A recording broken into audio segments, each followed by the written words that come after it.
A Enterprise visita a Capela 4 e o Capitão Kirk se vê envolto com uma complicada disputa pelo poder naquela sociedade tribal, com direito à interferência dos Klingons, em Friday's Child, episódio de Jornada nas Estrelas que vamos revisitar agora.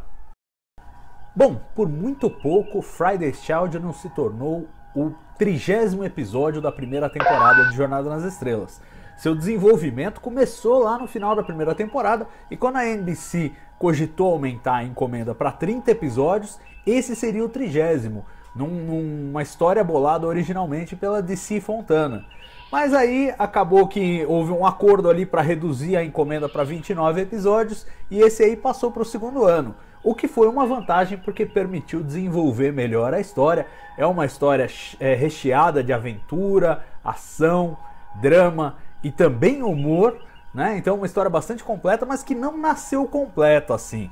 Quando a DC Fontana pensou na história e começou a escrever o roteiro, era uma história bem mais pesada, com muito mais violência do que acabou tendo, e o foco da história era a personagem da Eliane, né? Uma mulher que está para dar à luz o sucessor no poder do planeta Capela 4.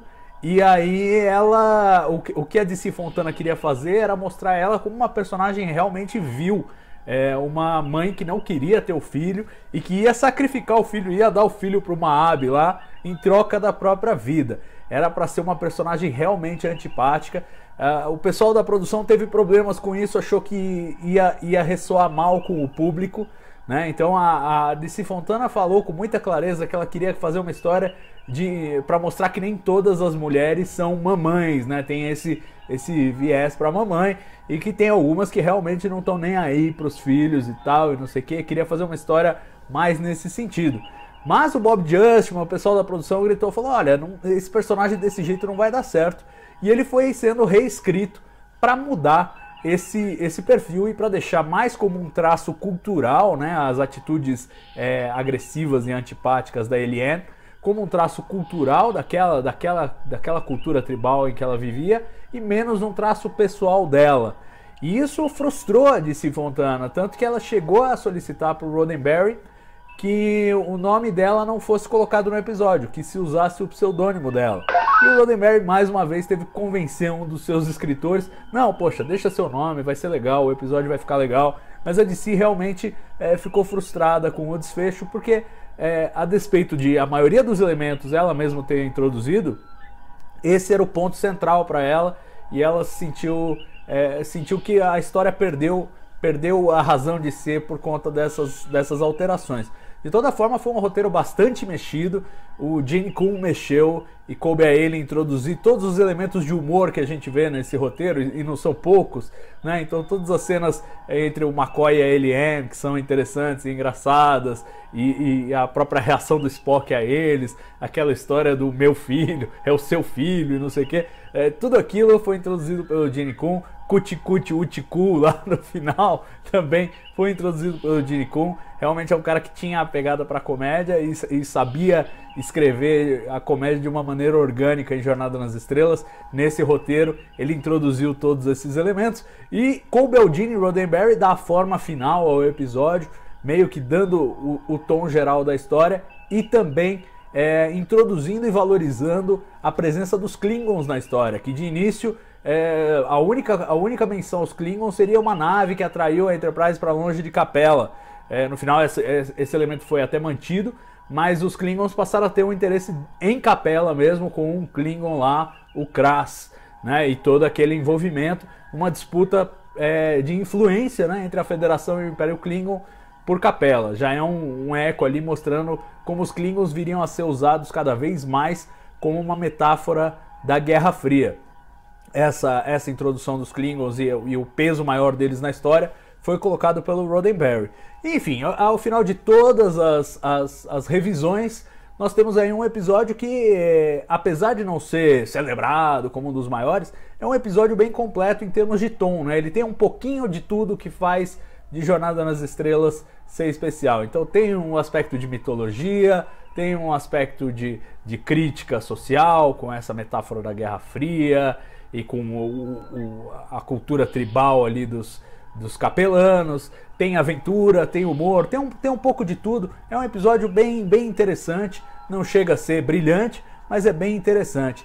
E ele marca a primeira cena em que os 7 personagens principais da série clássica interagem, né? Logo no comecinho tem uma reunião em que estão 6 deles e o 7º, que é o Sulu, que está na ponte, aparece no visor de comunicação ali, no monitor em cima da mesa.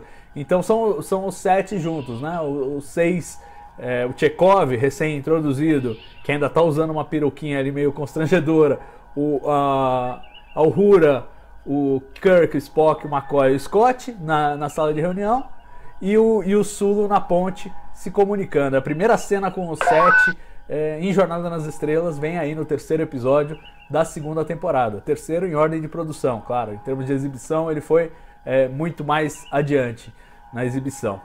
E um elemento importante desse episódio foi a escalação dos personagens convidados, né? Aqueles que não fazem parte da tripulação da Enterprise, mas que tinham um papel a cumprir especial. É claro que a maior estrela do episódio é a atriz que interpreta a Eliane, a Julie Newmar.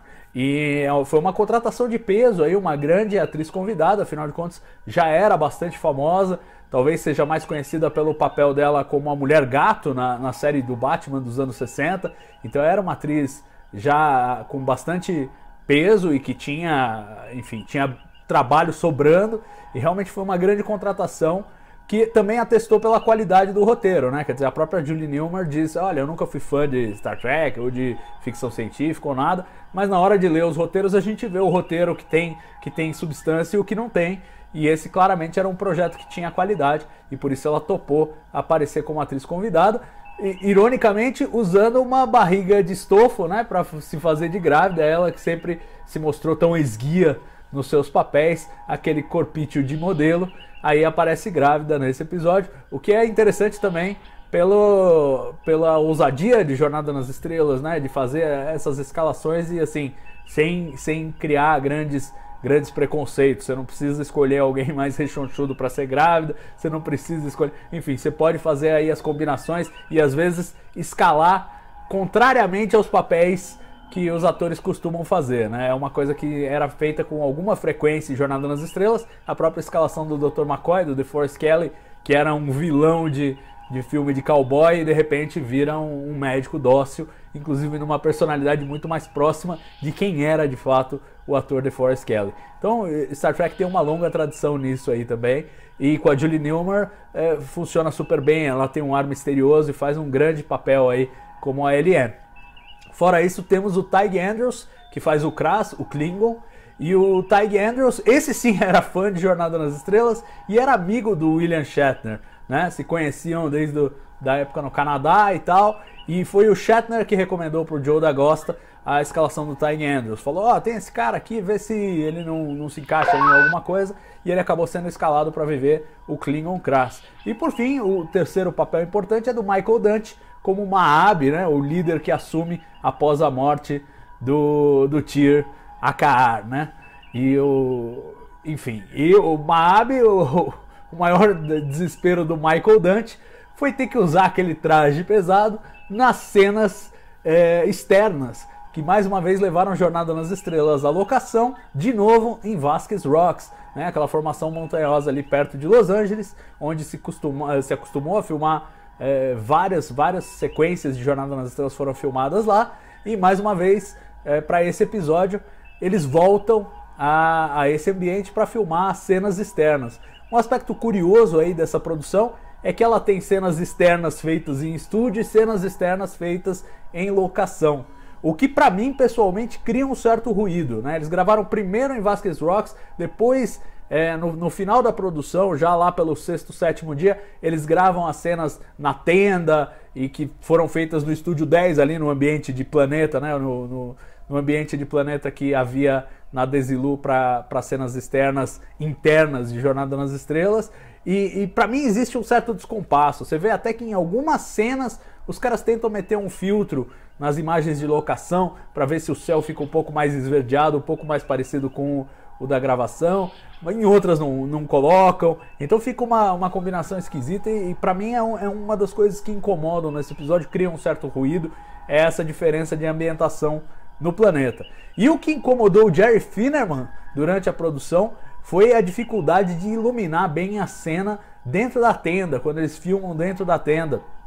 Para ele foi um pequeno pesadelo também, e apesar de até ter ficado razoável, houve até baixar uma norma lá em Jornada nas Estrelas do tipo, não vamos fazer mais cenas dentro de tenda.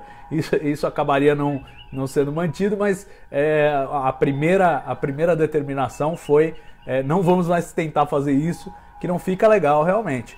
Para dirigir esse episódio, mais uma vez, Joseph Pevney volta à produção. Ele que tinha sido escalado aí como um dos principais diretores do segundo ano, né? Ele e o Mark Daniels. E ele volta, é o segundo episódio já que ele dirige, o terceiro da temporada. E mais uma vez faz um grande trabalho, entrega a produção em 6 dias e meio, considerando locação, figurantes, todas as dificuldades que envolviam essa produção, sobretudo em locação, porque o calor estava muito grande, e é por isso que eu falei que o Michael Dante sofreu com o figurino, porque naquele calor em Vasquez Rocks, 40 graus de temperatura até mais, e ele com aquela roupa ali sofreu um bocado para gravar, foi um sofrimento para todo mundo envolvido na produção, essas cenas em locação. Mas apesar disso tudo, em 6 dias e meio, o Joseph Pevney entregou a filmagem desse episódio, mais uma vez mostrando a sua competência e a sua habilidade para lidar com episódios de Jornada nas Estrelas. O que de maneira nenhuma quer dizer que o episódio tenha terminado dentro do orçamento. A segunda temporada começou com um orçamento de 185 mil por episódio, 185 mil dólares, né? E nenhum dos 3 primeiros segmentos conseguiu fechar dentro do preço. Esse quase fechou, mas ainda assim estourou um pouco mais de 10 mil dólares.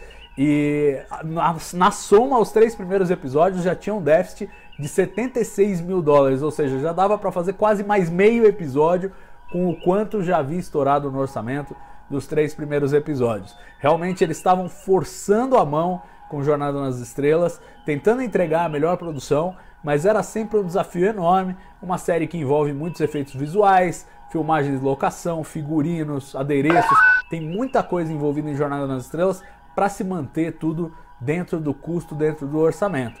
Esse mais uma vez estourou, mas ainda assim foi um estouro modesto, perto do que costuma acontecer com outras produções, de forma que estava todo mundo satisfeito com o trabalho do Joseph Pevney em mais este episódio de Jornada nas Estrelas.